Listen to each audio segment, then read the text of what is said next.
با مقصد پیشگیری نمودن جنایات قلابی و تامین نمودن ولایت قانون در جمع نوبتی شروع هماهنگسازی مقامات حفظ حقوق در ناحیه واسع مسئله های پیشگیری جنایت های قلابی و تقسیمات غیر قانونی خرید و فروش و خودسرانه اشغال نمودن زمین مورد محاکمه قرار داده شد.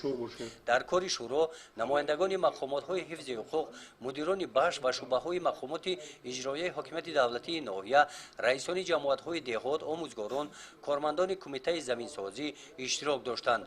از برآمد سردار شعبه وزارت کارهای داخلی تاجیکستان در ناحیه واسع معین گردید که جنایت های قلابی جنایت اقتصادی است. با این جنایت در ناحیه متاسفانه شخصان منصبدار هم دست زده این عمل ناپاک رو به افزایش دارد.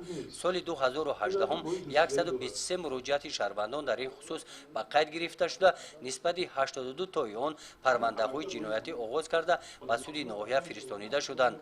تا همین دوره سال 2019 24 مراجعت شهروندان به قید گرفته شده، 10 پرونده جنایتی آغاز شده است. از روی تحلیل های حقوقشناسان سبب های به جنایت قلابی دست زدن شهروندان را بیکاری، گرفتن قرض و در سطح پست قرار داشتن معرفت حقوقی شهروندان نسبت دادند. اوید حالت اجرایش قانونگذاری زمین باشد، از معروضه جانشین پروکرور ناحیه واسع معین گردید که در ناحیه تقسیمات غیر قانونی خرید و فروش و خودسرانه اشغال نمودن زمین از بین نرفته، برعکس زیاد گشته است. قید کرده شد که چنین حالتها در جماعت دهات به نام میرعلی محمد علیف و جماعت دهات به نام خدای رجبوف آشکار کرده شده، نسبت شخصان گناهکار پرونده های جنایتی آغاز کرده شده به سود ناحیه واسع ارسال شدند. ذکر گردید که در این جنایت کارمندان کمیته زمینسازی جماعت دهات و رئیست ساحه کشاورزی ناحیه نیز دست دارند. گزارش خواجه نظریف خدای نظر زغروف از ناحیه واسع برای برنامه اطلاعاتی نوید.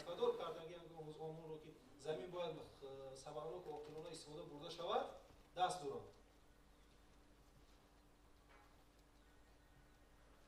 این چنین در